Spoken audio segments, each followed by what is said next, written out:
All right, thank you so much for joining us on News Now. It is about 2 minutes to 4 p.m. here in the capital. My name is Hibaq. We will be telling you all the stories that are making headlines and that are being highlighted this afternoon as we work on our subsequent bulletins. Starting off our bulletin this afternoon, the Kenya National Human Rights Commission has highlighted some of the things that they would like to be addressed by the government. This comes in the wake of multiple human rights violations. On paper, Kenyan Constitution and its ratification of international treaties create a strong foundation for human rights. However, in practice, the defenders still face threats, intimidation, arbitrary arrest, and in some cases, violence. While the law promises protection, the reality for many human rights defenders is marked by threats and violence, as we have all seen in the recent past, highlighting a gap between legal provisions and actual experience. The issues we were dealing with in 2020, 2021, 2022 are still alive up to date. Issues of harassment, issues of intimidation, issues of implementation of laws, despite the fact that we still continue to face these challenges, and despite the fact that we have recommendations rising from at every review, we evade it. And I think the reason really for evading is to avoid accountability. Victims of human rights violations are looking for accountability. They're looking for justice. They are looking for beyond compensations. Money, yes, is important, but beyond that, or before that, there are processes that we need to take into consideration. Elsewhere, the Intergovernmental Authority on Development, IGAD, Peace and Security Division, has begun the 4th annual meeting of the IGAD Youth Forum for Peace, aimed at discussing the role of youth in promoting peace and security in the region and identifying priority areas for engagement. The forum represents a deliberate effort by IGAD member states to build a long-term institutionalized relationship with the youth, acknowledging their crucial role in the peace and security agenda. The two-day forum serves as a platform for young people to contribute their ideas, opinions, and needs to decision makers, fostering a sense of ownership and active participation in the IGAD region's peace and security agenda. The youth and peace is a very, very interconnected subject. There is no peace without youth, and no use without peace. So, the most vulnerable, if there is no peace, is the youth, especially the women, the children. And the most deficit that we have in this region is that the youth are not the owners of, the guardians of the peace that they most need. As a regional organization, IGAD was working upon peace and security of the region for the last nearer to 40 years. We have success histories we achieved. And in Watamu, Kilifi County, a 90-year-old widow and her family are crying out for justice after their homes were demolished on a 38-acre beach property in Jacaranda area. The family, who claim to have lived on the land since 1972 with all necessary ownership documents, say they are being forcefully evicted by wealthy tycoons, now claiming ownership. Despite a valid court order stopping any construction, the family alleges the tycoons have begun building a perimeter wall, escalating tensions in a dispute that has pitted a vulnerable family against some of the most influential landowners in the region. Nimepata shamba hivi tunalima. Nalima na wanangu. Lakini kuna tumwa watu na kuja kutufanyia fujo. Hatuna la kufanya. Sasa tunaangalia usiku alikuwa anataka kuua watoto wangu hao. Yao yametusinya. Angalieni serikali vile vitakavyokufanywa. Mtengeze mambo ambayo na sisi tutafaika. Shambani kwa mamangu Mamangu alikuja hapa shamba toka mwaka wa 72 akiwa anakata hapa, toka akiwa na marehemu baba yetu. Paka baba yetu alipofariki, mama aliketi hapa paka akaona amechoka na baridi. Akarudi mjini Gongoni kwa kupumzika. Akamleta mtoto wake hapa anaitwa Kaingu Kazungu Toya. Alipoletwa hapa, Kaingu ameketi hapa mnamo karibu miaka 40 imeisha. Hakuja toka mtu yoyote kusema hapa ni kwangu, ama hapa ni kwa babu, ama hapa ni kwa nyanya. Lakini kuanzia mwaka jana mpaka sasa kumetokea mama mwengine na bwenyenye mwengine. Yani kumetokea ombo la mabwenyenye. Wanasema hii And away from that, normal operations at Machakos Level 5 Hospital remain heavily disrupted for the second consecutive day as the nurses' strike continues. The facility has witnessed low patient turnout with many sections nearly deserted. Reports indicate that some patients have been discharged prematurely or removed from the hospital altogether as the strike continues to affect access to healthcare services in the region.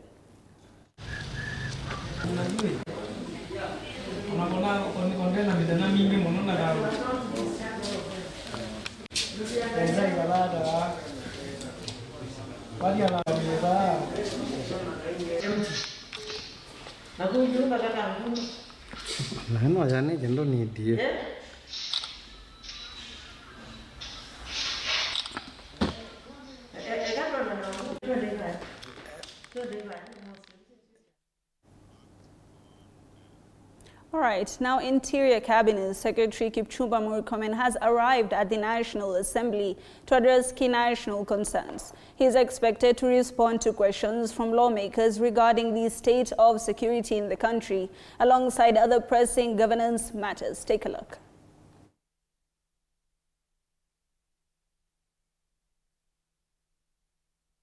The life of any citizen of this country is in danger. Mr. Speaker, I also explained how they can use force, why they must not use excessive force where there is no danger to life.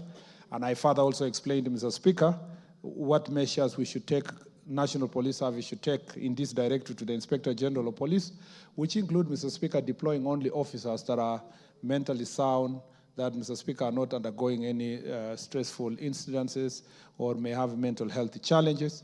I also said, Mr. Speaker, protective gear must be given to police officers.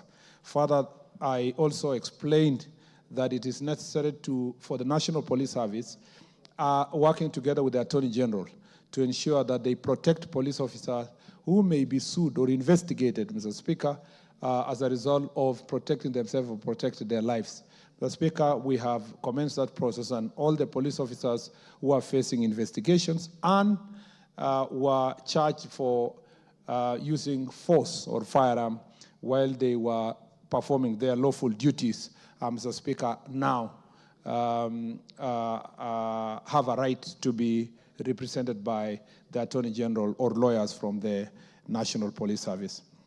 Mr. Speaker, therefore, I made the statement consciously, knowing that the responsibility to hold police officers accountable is with the IPOA, and this is the ministry that has a policy responsibility to ensure that police officers are responsible. In our Jukwaa la Usalama forum, where we have been meeting all the OCSs in every county, and the sub-county commanders and the county commanders and county security teams, I have also made it clear that the police officers should be respectful to the people of Kenya, should not apply excessive force, and they should protect themselves, Mr. Speaker, when their lives are in danger.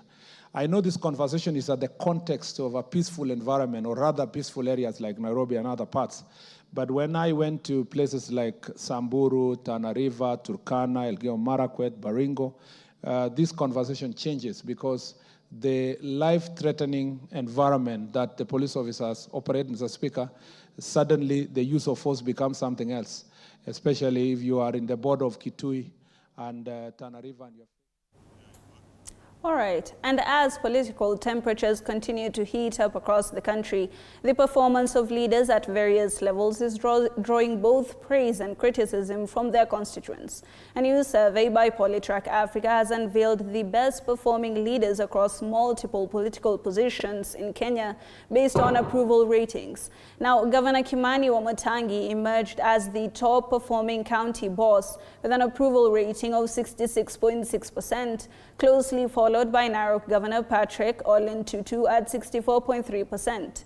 In the Senate category, Kisumu Senator Tom Ojienda took the lead with 67.4%, followed by Meru's Kathuri Murungi at 65.1%, and Nairobi Senator Edwin Sifuna at 64.7%. For women representatives, Laikipia's Jane Kagiri was ranked the best performing with 67.8%, followed closely by Nyeri's Rahab Mukami at 66.3%, while Njeri Maina of Kirinyaga tied the top with 55.9%. Now, Ward MP Abdirashid of Wajir, Rigoma Ward's Nyambega Gisesa, and Mbiri Ward's Bernard Miyako are all tying at the top spot with an impressive 69.4%.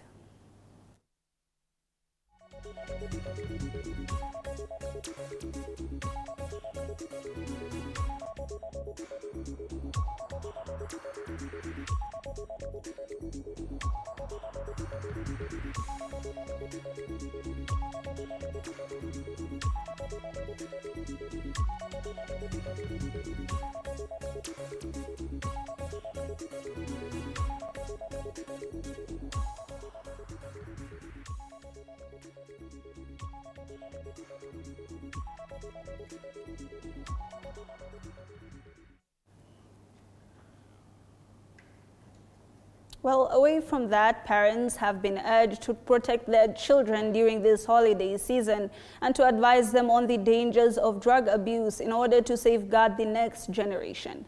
Nairobi South Ward MCA Waithera Chege says the easy access to drugs in the country's towns and shopping centers by children is alarming.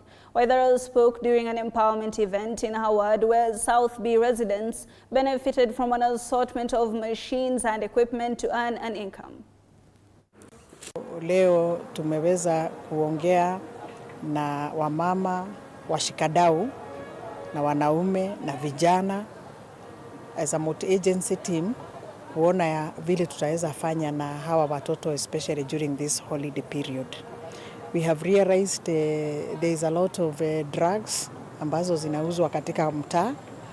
Tumerealize pia kwa sababu bangi pia ni illegal. Kuna watu ambao wengi wako kwa mtaa wanauzia hawa watoto wa shule bangi na mihadarati. Na kwa hivyo tumeungana hapa leo kuweza kuhamasisha familia, kuhamasisha walimu, kuhamasisha wazazi. Everybody must take care of their children, especially when they are out of school. Tumekaa miaka mingi bila kazi, bila pahali pa kujitegemea, lakini kupitia rais wetu na MCA wetu finally tumepata mashine ya car wash.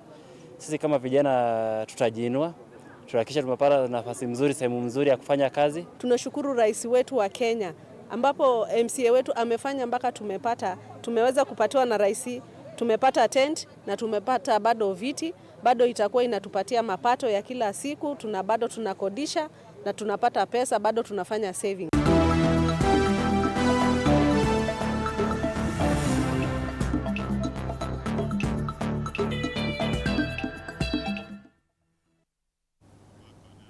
All right, let's get sporty.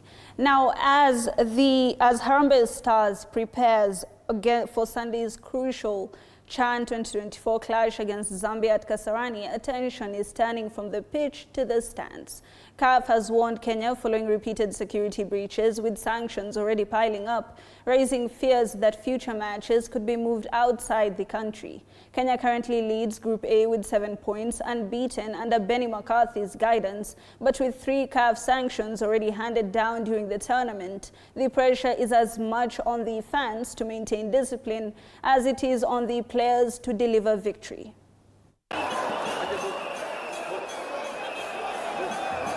Despite Harambee Stars' impressive run in the CHAN qualifiers, The conduct of some Kenyan fans continues to frustrate organizers and key football stakeholders.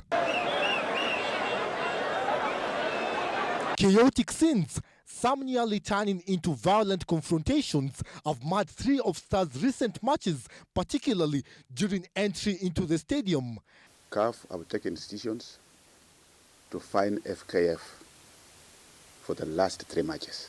Now, the local organizing committee, in partnership with Football Kenya Federation, is urging fans to fully comply with matchday regulations ahead of Sunday's showdown against Zambia's Chipolopolo at the Moi International Sports Center, Kasarani. Sunday, we have had meetings with the FKF, government and Ministry of Interior.